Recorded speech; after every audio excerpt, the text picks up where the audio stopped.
Welcome home to USA Global TV and Radio, a place where dreams take flight, with authentic storytelling, diverse perspectives and meaningful conversations, where global stories unite and bridges are built beyond all borders. Discover world-class education, entertainment, hope and inspiration. Together, we're building bridges worldwide. Subscribe to our channel, USA Global TV. Download our app, USA Global TV. Be our guest or join our team. Visit usaglobaltv.com. Thanks to our founder and executive producer, Dr. Jacalyn Kerbeck. Music score by Yeffy Tang from Cloud Road Music. Voiceover artist Mike Porter. Creative direction by Paul Garcia. USA Global TV and Radio. Your home for global connection. All rights reserved. This video and its contents are the exclusive property of USA Global TV and Radio. Unauthorized use, duplication or redistribution in any form is strictly prohibited. You've made a decision. You're ready to move forward. You're completely and totally psyched up, and your body doesn't respond. Maybe you've decided that today you're going to start going for a walk, and you go to take a walk and it doesn't happen. Maybe you have been bedridden for a long time and you decide, I'm going to will myself to get out of this bed, and it doesn't happen. Is that a failure when our body is saying one thing and our mind is saying something else? We're going to discuss that today on A Woman's Prerogative here at USA Global TV and Radio. Joining me is my dear friend, mentor, and colleague. She is a day ahead of us in another world, in another season in Australia. Let's welcome Mariska Dupree to the show. Hello, Mariska. Good to have you. Hello. It is wonderful to be back. And I am luckily not on a different planet. Same planet, but on the other side of it. That's right. The other side of the world, which, by the way, people fly over there from the States all the time. I just had somebody speak to me at one of the conferences, the sessions, and said, hey, have you ever been to Australia? And I said, no, my friend's there. He's like, well, why haven't you gone? I said, well, it's so far. He's like, I'm going back there myself. And so we went to the airport together, and sure enough, that's where he flew back to. So I think where there's a will, there's a way. But this topic today is something that you brought up. And I think for some of us, there might be times in life when we make a commitment to do something and our body is not responding the way that we would like it to. And so therefore we can get into a dark place feeling like our body has failed us. And that can lead to circumstances that are not typically positive. So what were you thinking when you created this topic? Wow. One of the things that happens to me, and I don't know whether you've experienced this before, Dr. Jacalyn, is that sometimes from time to time, yes, I will go, I need to, I don't know, work on my business today. I have to do these certain things. And then my body doesn't want to do that. So I start to procrastinate and I do all sorts of other things. My attention doesn't want to stay with the thing that I'm busy with, whatever the process that pops up, right? So for me, it's more of a, well, where did I say yes and didn't really check in whether I do have energy in that space at that moment. And that's why I was thinking about this topic, where my mental processing says, yes, this is ticking all the boxes. And my body's going, no, it's not ticking all my boxes. Absolutely. So with what you just described, what are your thoughts about whether or not there's something in this example, there's something inside you that doesn't actually want to do this, as opposed to your body saying, no, I don't want to. Subconsciously, there's something going on saying, I don't want to do that. Maybe I'm afraid. Maybe it's imposter syndrome. We could go on and on with possibilities, but is that something that you might consider with what you described? Well, yes, that would be something that I would consider with what I described. I also think in our society at present, in any case, from what I've observed, is we have a tendency to override ourselves a lot. Right. We are so focused on the mental processing, this makes logical sense. This has been thought through ad nauseum sometimes, that we don't really tap into ourselves. And the body's a great way of doing that, and just tapping into what is actually happening. We want to use AI for, I've had a conversation yesterday at a training for AI specifically. And one of the things that the person wanted to know was, well, how can we actually bring it into the room to analyze things in real time? Now, it's possible, right? I don't think people are quite happy with being recorded all the time yet. So it is a possibility for AI to do this. But my question is, you can already do it. You can do it. We can all do it. But we have numbed ourselves so much that we don't. So why do you want to? You are the only person between you and AI that can actually smell the rain. Why do you want AI to tell you how rain smells? Explain that to me, because I don't get it. So that, I think that's for me where I'm thinking, well, I'm saying yes, logically it makes sense. My brain is overriding all the rest of the things, and it's saying, yeah, this is a brilliant thing to do. I'm listening to all the advice out there. I'm listening to all the experts, right? But maybe my body is going, no, we're not supposed to do this. For whatever reason, I'm picking up on other signals potentially that my brain doesn't even know how to interpret, because I've switched myself off right here. There's like a valve.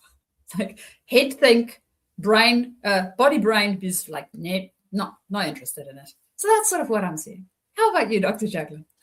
Well, I appreciate you sharing that. I think when it comes to AI, I look at it from the perspective of it saves me a lot of money from hiring people to do certain jobs.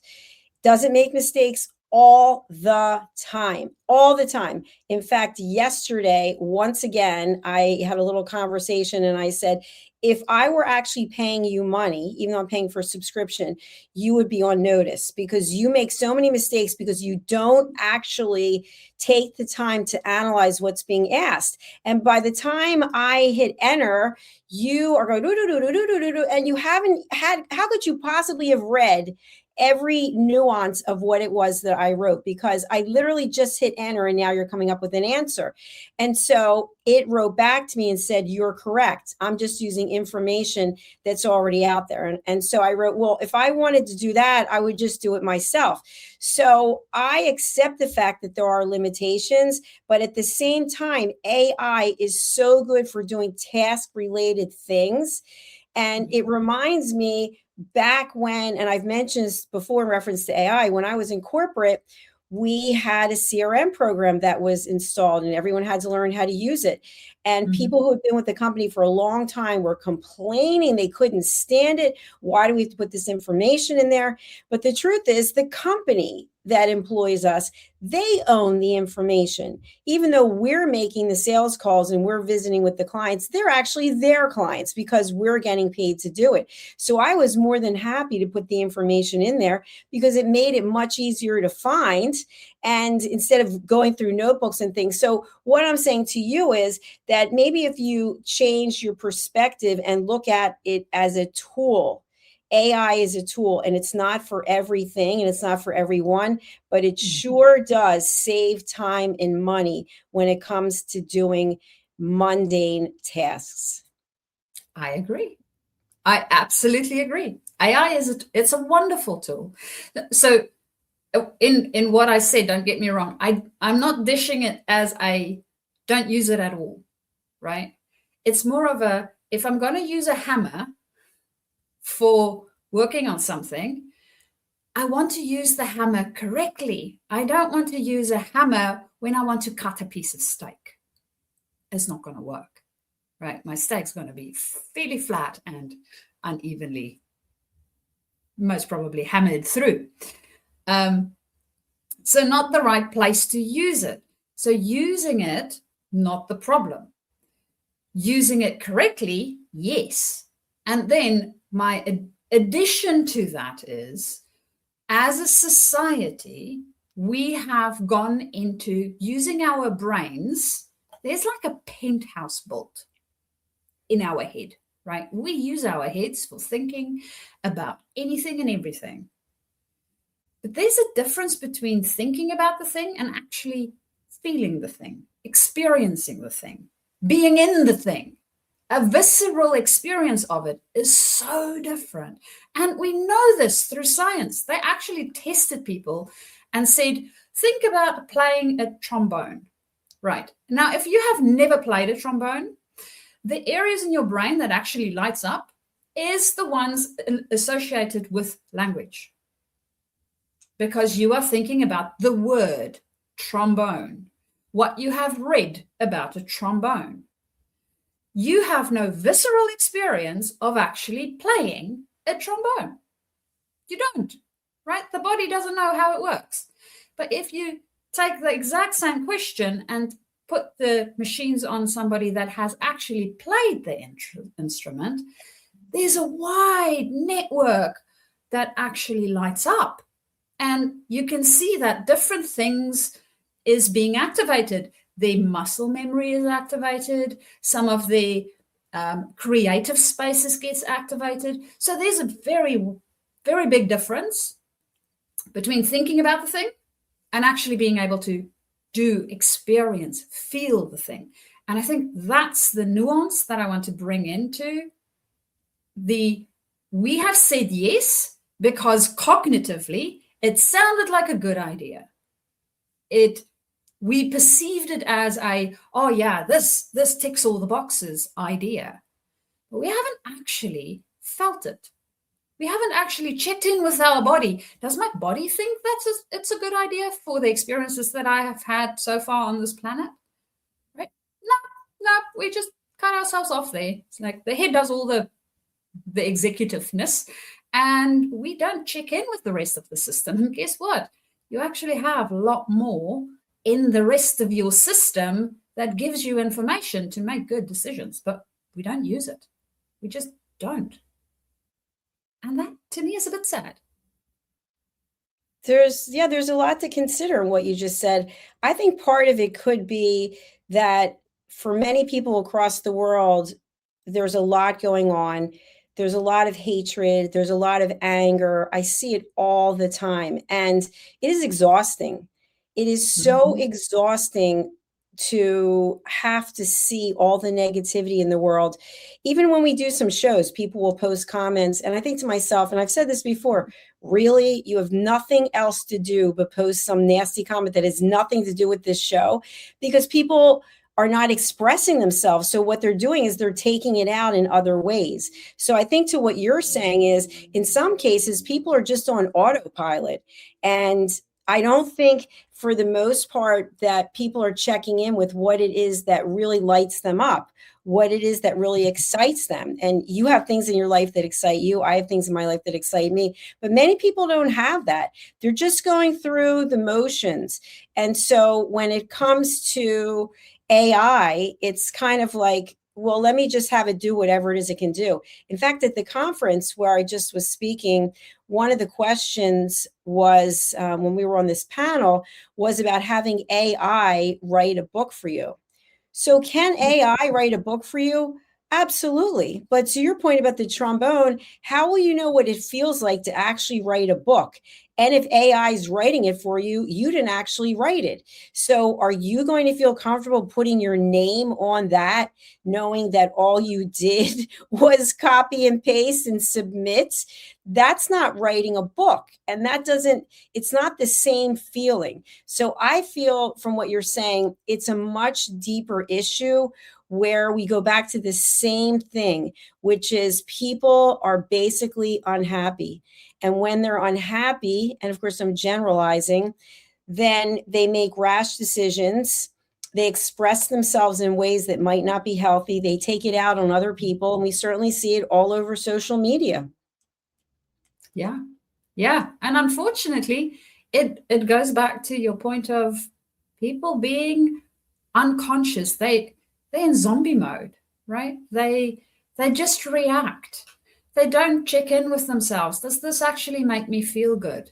And I'm not saying that we will always come across interactions or things that happen in life that is going to go, oh, yeah, I want to do this thing. I mean, there was quite a number of times in my leadership career that I had to have tough conversations with people, or even had to let people go, right? Because they weren't a fit for that organization or that department.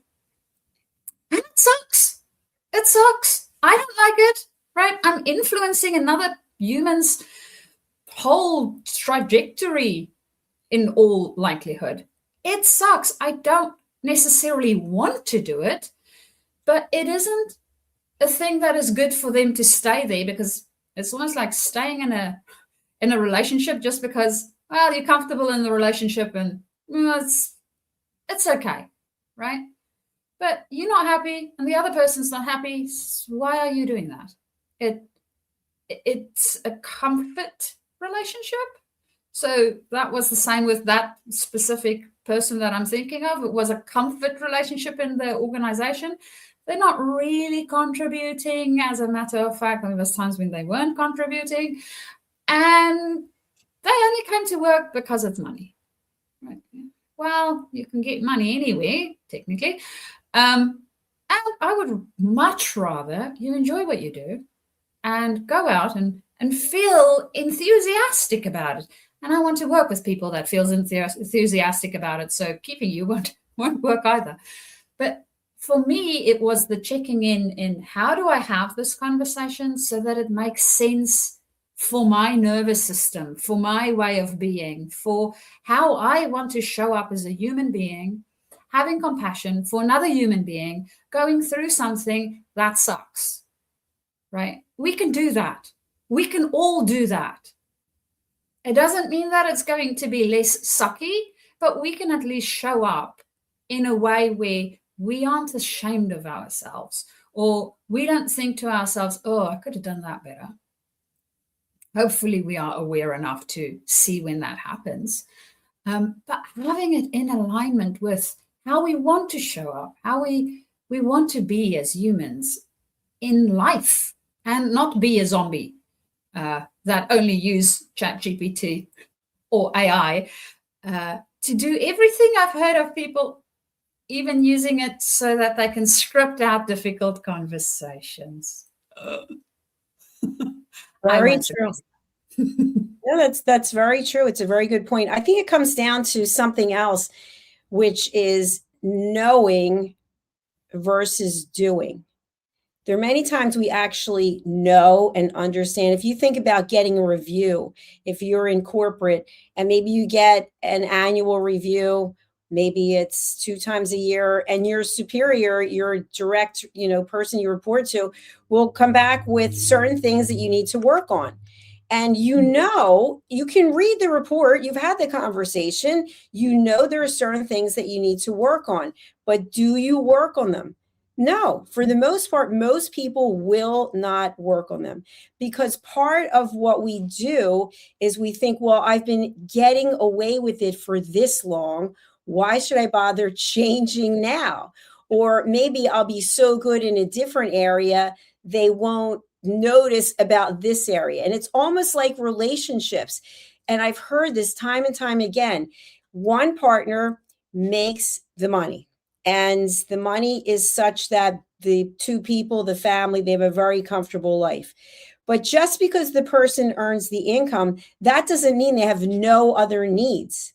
And so if you think about it, maybe you're the person who's at home and you're taking care of the house, and that's your role. Well, that doesn't mean you don't have any other needs. But yet people will say, oh, she's a homemaker. Oh, he's the one who makes the money. And we don't look at people as humans anymore. It's all about what role we're in and what the value is that it brings to us personally, as opposed to looking back at the other person and saying, okay, tell me what you need. Yeah. And being able to even express what we need, because we don't tap into what we need. No. Right? We get into a situation, then it blows up, and we sort of go, oh, crap, what now? Typically, we only start to really look and feel into what it is that we might need once the thing has blown up. Why do we need to do that? We really don't. I know, and I know for myself, that life sometimes do have to give us a bit of a push, especially when we want to be stubborn about things. I'm very guilty of that. So sometimes life does give us a push, but it's also good to learn from your mistakes. See what it is. Where do you need to level up? Where is it that you need to change the way that you interact, the way that you perceive, that might change the experiences that you have? Because we also know that we are the only one that can change our own life. Nobody else is responsible for it. No one.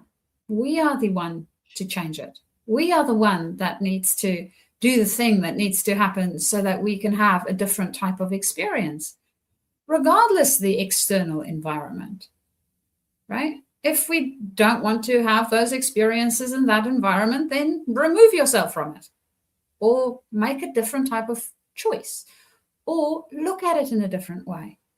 And then the experience of it would be different. I'm thinking of my cat being bored. So he's bored, and then he throws things off the table. And he does it because he's bored. Now, if I think about it because he's bored, it's like, oh, okay, so you're bored. Let's do something so that you can't be bored. Maybe I play with him for about half an hour or so. Then he's better, right? No problem. Or I can ignore it. So I choose to ignore the fact that he's bored, and he gets more destructive. It is up to me to decide to actually see what's happening, change my perspective of it, and then take the action that I think would be helpful in that case. So I think there's a lot of times that we shun responsibility to other things outside of ourselves without really thinking about what is our own. I completely agree with you. I just had a conversation with someone who made a decision to do something and it didn't work out the way he wanted it to. And he said, it's actually not his fault. It's actually the other people in his life. It's their fault because they didn't tell him that he shouldn't do whatever it was he was going to do. And I said, okay, let me see if I understand this. You are over the age of 18. You are a full-fledged adult, and you made a decision and it didn't work out the way you wanted to, and you knowingly and willingly went ahead with whatever your decision was, and now it's someone else's fault. And when we're looking to blame someone else, we are basically saying, I'm not responsible and I'm not accountable. And so to me, that's part of having emotional intelligence. That's part of having integrity. That's part of being an adult, is you say, you know what? I made the choice and I was wrong, because we all make mistakes. That's part of growing. But if we don't want to say, yes, I'm the one who did it, I'm the one who said it, then we still haven't learned the lesson, and probably more lessons are going to be coming down the road. Yes. And to your point, Dr. Jacalyn, I mean, we can't fix the other people, right? They may or may not tell us whether this might work. It's not their job to tell us whether this might work. It is our job to figure out whether we want to take the risk or not. And then go, yeah, I'm okay with, if this works, it would be brilliant. And if it doesn't work, I'm fine with it too. Right? If I'm happy with that, go for it. If I'm not happy with that, don't. It's very true. It's as easy as that. And again, going back to the head and the body, right? Potentially, and I have a vague suspicion, but potentially this person's system was trying to tell them, maybe look at this or that, but they didn't listen to it. They didn't even potentially know how to listen to it. They were overriding it with the brain going, oh yeah, this is a great idea, right? So even if there was signals, externally or internally, they ignored it like a stop street. So true. My story that I want to share, which is an add-on to what I've shared before, is, as you know, in August of last year, I was running full force on a treadmill in a class, and I was singing and I was having a great time, and I tripped and I fell off the treadmill, and I went to urgent care, and my arm was in a not a cast, but I forget what it's called. And then I still have, I have a scar over here from wherever it is, from my bracelet going into me. And so it was really traumatizing. And I really believed that it was the sneakers I was wearing. And I told myself, it's these sneakers. I even did a search to find out if other people had tripped wearing these sneakers. And of course, I found that there were tons of stories of people who had tripped wearing these sneakers. And so I stopped running, and I take class probably 5 times a week. And I think it was 2 days ago, I decided to just start running again. But my mind was saying to me, I don't know. Do you really think you should be doing this? You're 63. What if you fall again? And my body was saying, listen, we can do this. We've been running for years. This is not anything new to us. And so I've been running. But today I decided to hold on with one hand because I kept hearing myself saying, one trip, and that's it. It could completely wipe you out. So is my body trying to tell me something? Is my mind? Or is it I am afraid because I've already fallen? Is it because I do trip sometimes with my right foot when I walk? For some reason, I might just, and it depends on what shoes I'm wearing as well. So therefore, in this example, I don't know what the answer is. I don't know if it's the mind, because the body is more than capable of doing it and did it. So what are your thoughts on that? Well, it sounds like the body is also giving you a couple of signals. I trip when I walk from time to time. It might depend on the shoe. It might depend on the surface, right? So I have these occasions where my feet coordination might not be quite what I hope it would be. And I have the same problem. So it doesn't prevent me from running, but it does have, it also makes me a little bit more conscious of what needs to happen around me, right? So do I have shoes that I might, I don't know, some of these new sneakers have very big soles at the bottom. It's annoying because I trip over them, right? The way that I run, I trip over them. So am I using shoes that actually enables me to do this better, or might trip me up? Am I holding on to the side maybe? Because if I do that and I trip, then at least I can hold myself, right? Or if I'm running and it's not on a machine, am I running on grass instead of on the tarmac or whatever? So just looking at what is it that I'm bringing into my environment that helps me, and what is it that I'm bringing into my environment that might hinder me? And then listening to the body. If the body goes, nah, not today, like, okay, maybe I'm tired, right? So the likelihood of me tripping is increased. So I won't run today, but I might run tomorrow or the day after, whatever the case might be. So I think it's a combination of the two. And then there's the old saying of, if you fell off a horse, the best way to ride a horse is to immediately get back on the horse. So there is a little bit of because one of the things that the brain does is it pattern recognizes, right? So it's a wonderful piece of equipment that we have, and it also pattern recognizes. So if something happened before and we got hurt, it will let us know, hey, maybe be careful. So it is there to protect us. It doesn't want us to fall. And because it doesn't want us to fall doesn't mean we shouldn't run. It is just okay, now I need to do a risk assessment. Potentially, Dr. Jacalyn, you mentioned having the scar because you had a bracelet on. It might maybe mean taking some of your jewelry off when you are running so that if I fall, right, I won't have extra injuries. Or when I'm running, I'm holding on to something so I don't fall off the machine and hit my face or whatever the thing is. So it's part of that risk assessment. And checking in with the body, is this enough? And if the body is like, yep, we can still do this, then go for it.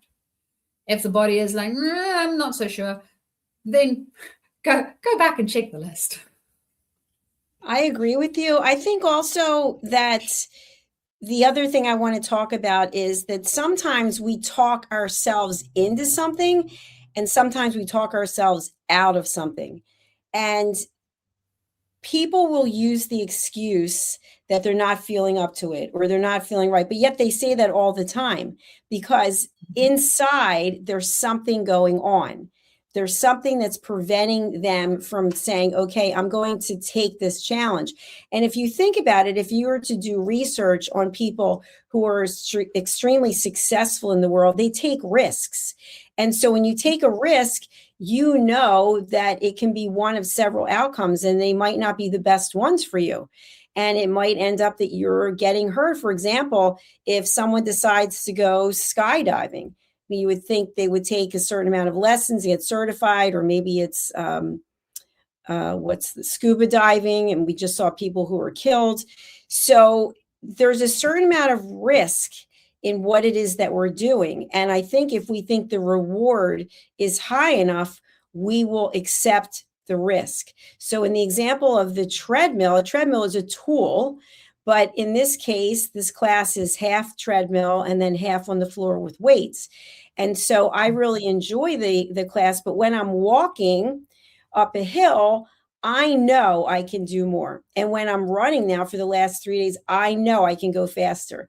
But I feel safe doing what I'm doing because I still feel the trauma of falling off. And as we get older, it is hard to recover from injuries. So I'm happy to do the treadmill, but at the same time, I'm not going to take it up to 7 miles an hour where I potentially fly off the machine again. And by the way, there's a wall behind me. So you could hit you could be, that's it, man out, done, finished. So I think we have to assess what is the risk of what we're doing versus what is the reward. And one thing I think is interesting, I did some research about this. More injuries occur on treadmills than any other piece of equipment in the gym. So there have been many instances apparently across the world where people have fallen or flown off of a treadmill. So going back to the topic of the day is we might be really interested in doing something and our body doesn't show up to support us in some way because there's some kind of fear. Yeah, very, very possible that there is something that is preventing us, right? And listening to the body, we can figure that out. But if we don't, we just become a couch potato. And the thing with being a couch potato is that's a risky job too. That's right. That's right. Yeah. So I wanted to share something else, which is just today, I went to the dermatologist and I had my yearly scan for my skin for skin cancer. And my mother had probably 78 skin cancers, 2 melanomas. My father had a melanoma. So the likelihood of getting skin cancer is high. And so for the last, I would say 10 years, when I do go out in the sun, I'm wearing a huge hat, big sunglasses, long sleeves, and I've had plenty of people make fun of me. I really have.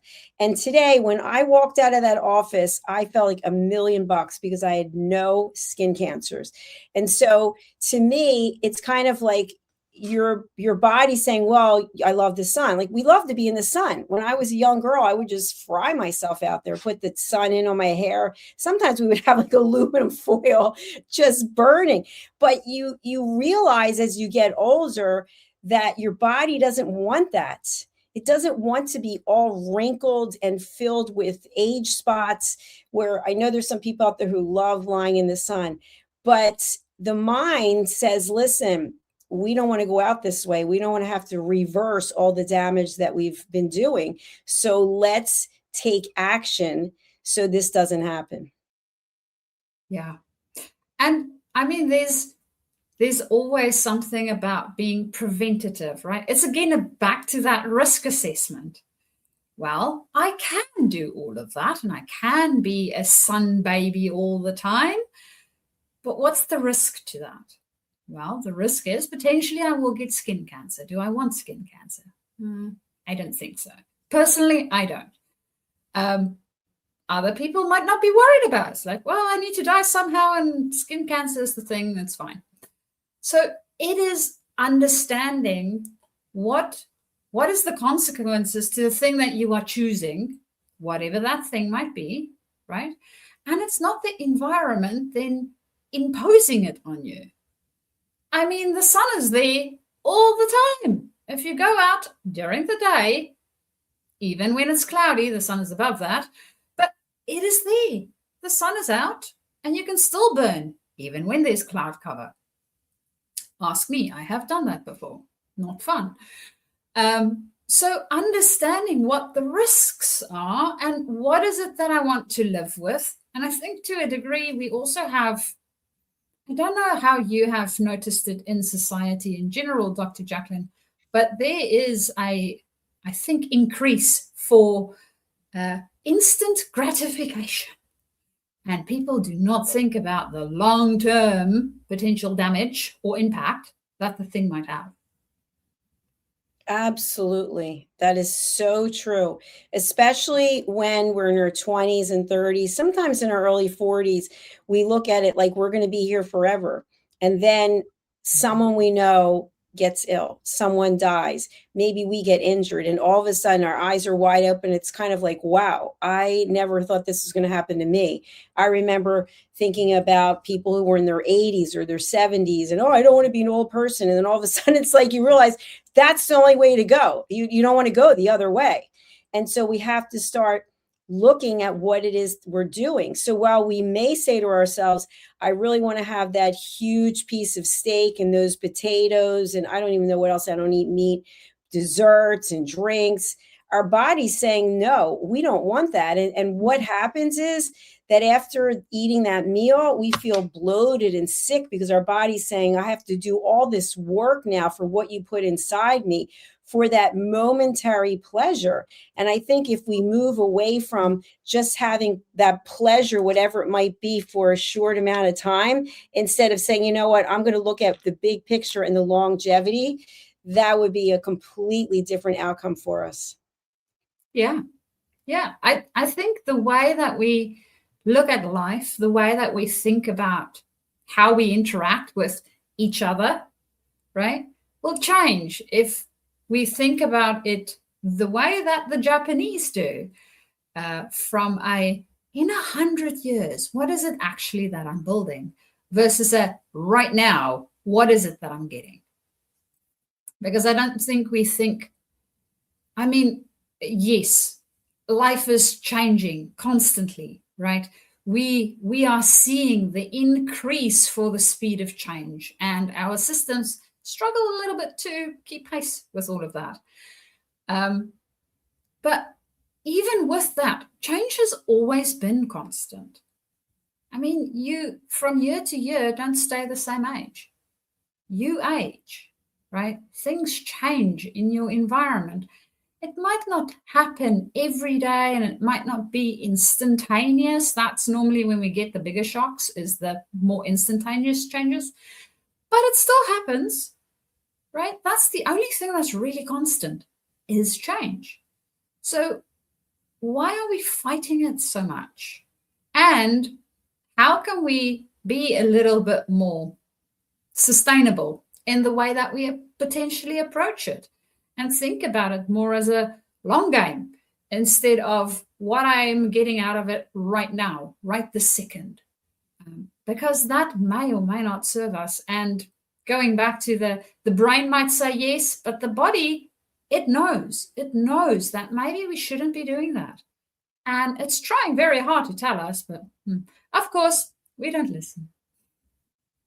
Yes, it's very true. And I believe that our gut is our second brain. So that's where a lot of things start to take place, is internally in our intestines and our digestive system. And when we're not listening to it, trust me, for having ulcerative colitis for 35 years, there's a lot of messages there. And so we have to realize, what are we putting into our body, whether it's genetic, it's hereditary, it's environmental. We still have to take the steps. So our body is telling us something and we need to listen.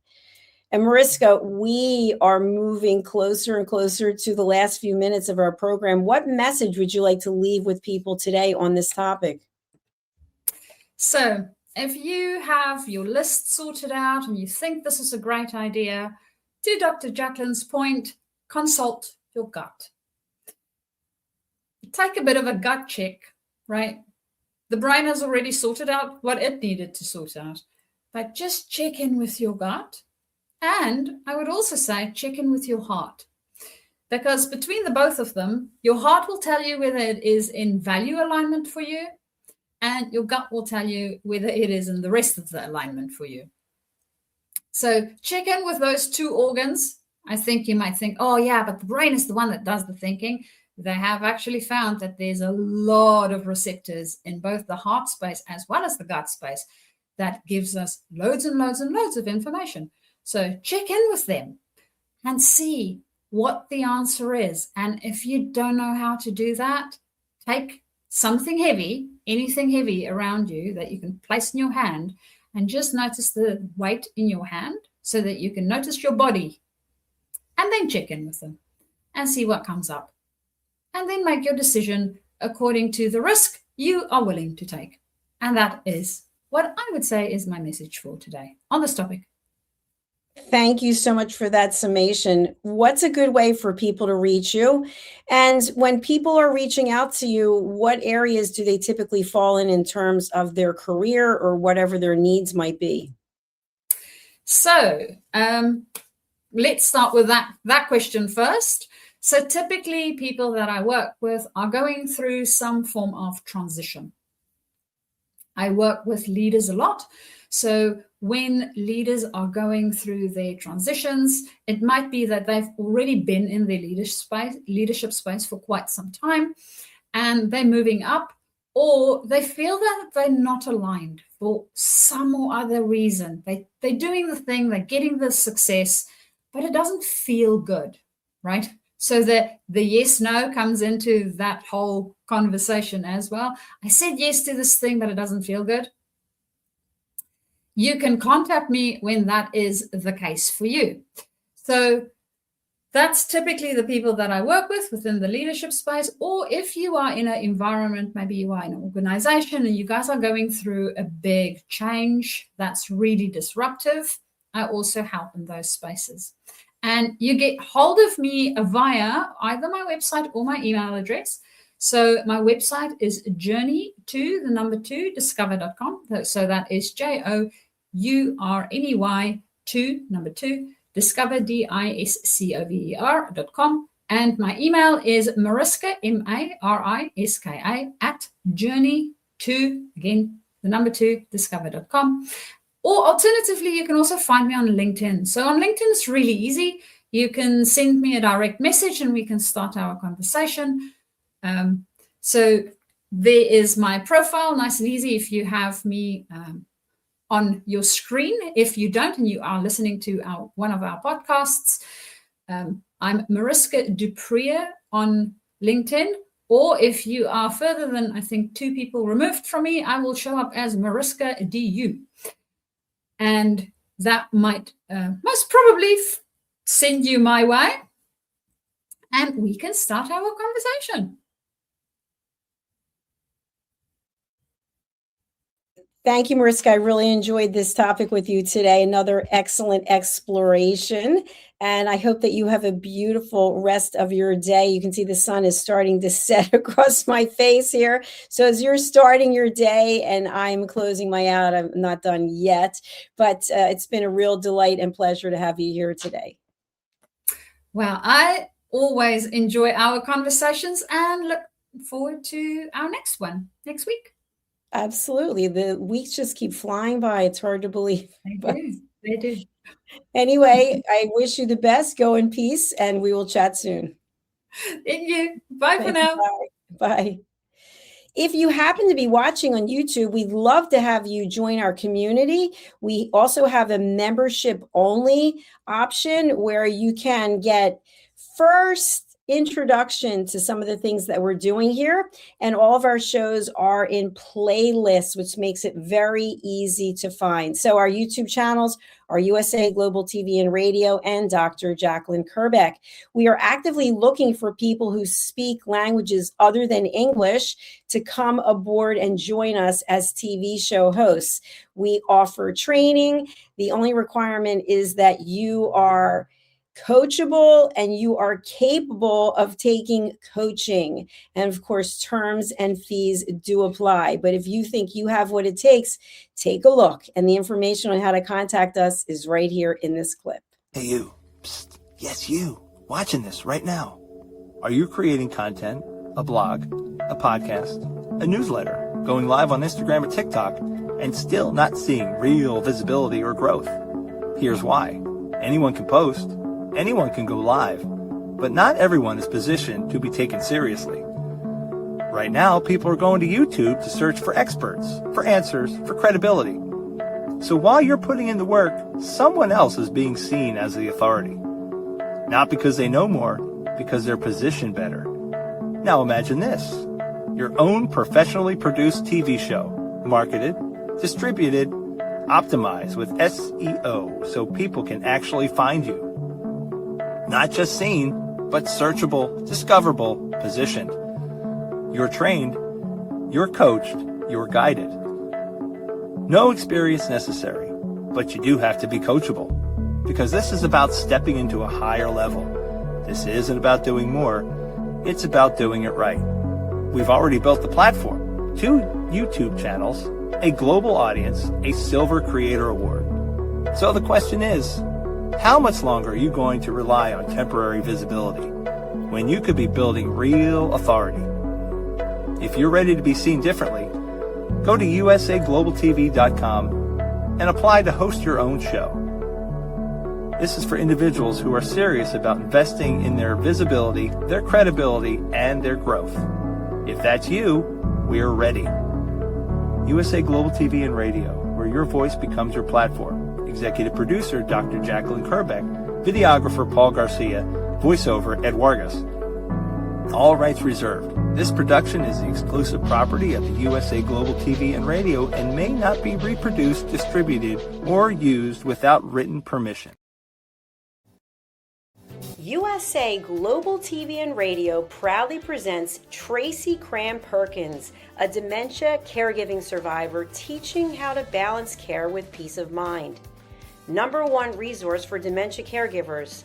It's the book Dementia Home Care: How to Prepare Before, During, and After.